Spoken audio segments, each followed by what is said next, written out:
Burma, 1942.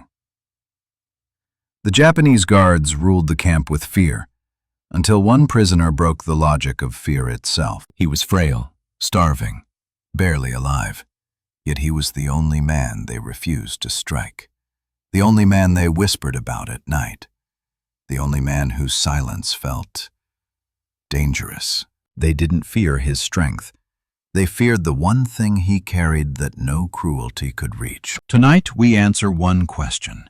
Why did this dying man frighten them more than anyone else? To understand why the guards feared him, you must understand what Japanese military doctrine believed about fear. Fear was not an emotion.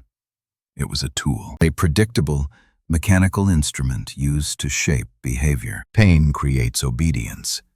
Obedience creates order. Order keeps the railway moving. Every prisoner fit this system, until one man didn't. His name wasn't shouted often. He wasn't a leader. He wasn't a hero from a book.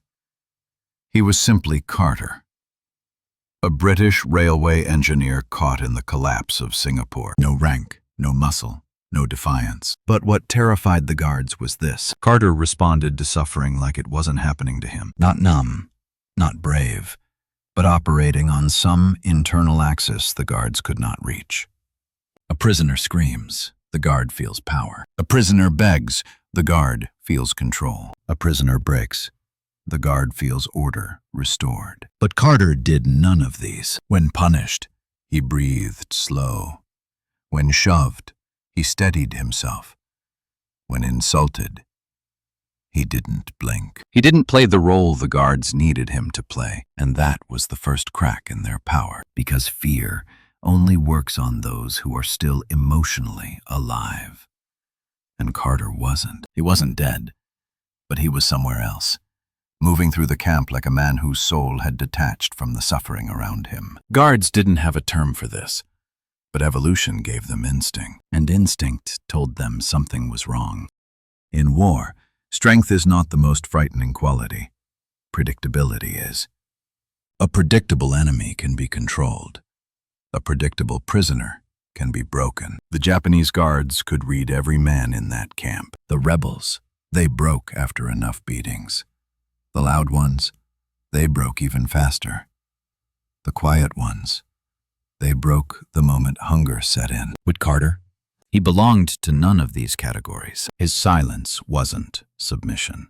His calm wasn't obedience. His emptiness wasn't fear. It was something else. Something guards whispered about when lanterns dimmed. He has nothing left inside. That is why he is dangerous. Because when a man has nothing left to protect except one thing, one final piece of himself, he becomes unpredictable. The guards sensed this. They felt it in the way he walked between the huts.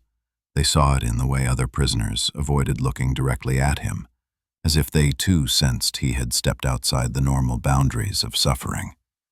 And this is where the psychology becomes clear. Humans fear what they cannot interpret. They fear what they cannot predict. They fear what they cannot break. And Carter fit all three. The guards weren't afraid he would attack. They were afraid that if he did, they wouldn't see it coming. Not because he was strong, but because he acted like a man who no longer cared about consequences. And someone who doesn't fear consequences is someone even authority fears. The real terror began when the guards discovered there was something Carter would fight for. Not with fists, not with rebellion, but with a stillness so cold it froze even the cruelest guard in mid-strike. It started with a rumor. The thin, quiet man had something hidden under his shirt. At first, the guards thought nothing of it. POWs smuggled scraps all the time. Metal, string, tiny tools. But then they noticed something strange. Whenever a guard reached toward his chest, Carter would tense. Not with fear, but with clarity. A quiet, steady alertness that made their instincts flare. The first guard tried to rip the cloth pouch away. Carter clamped a hand over it with a strength that did not match his starved frame. No words, no threat, just force. The guard stepped back, confused by the sudden resistance. The second guard approached with violence. Before he even touched Carter, Carter lifted his eyes. Flat, hollow, unwavering. Something in that gaze triggered an ancient fear. The fear of the unpredictable. The fear of the unbreakable. The fear of the man who will not move even when a blade touches his throat. That guard withdrew too. The third attempt never happened. The guards approached, studied him, felt something cold twist in their stomachs, and walked away. Because whatever he carried, he protected it with a focus they had never seen. A focus stronger than hunger, pain, or death. That was when they realized this man is dangerous because he has one thing left to lose. And a man with one thing left is unstoppable. So what was inside that pouch? Not a weapon, not a map, not a plan to escape. It was a letter, a single fragile letter from his wife, the last thing he touched before he was captured. Most of the ink had melted away from monsoon rain. Most of the paper had split around the folds. But the final line remained. Will, come home to us. By any road you must take. And that one sentence was more powerful than anything the guards could inflict, because it created a psychological loop the guards had no defense against. Pain means nothing when your purpose survives it. Fear means nothing when your identity has a grip to hold on to. Control means nothing when the prisoner already knows who he is. To the guards, Carter's attachment to that letter felt supernatural. They thought he carried a charm, a spell, a curse. But the truth was simpler. The letter gave him a direction, and direction is the greatest antidote to fear. The guards saw that in him, and they feared what they couldn't name, the will of a man who refuses to forget he is human. Every story has a turning point. This one came during the heaviest monsoon of the year. Rain hammered the roofs with the sound of war drums. The embankment collapsed. The prisoners were forced to dig knee-deep in mud. Carter faltered. His body shook with fever.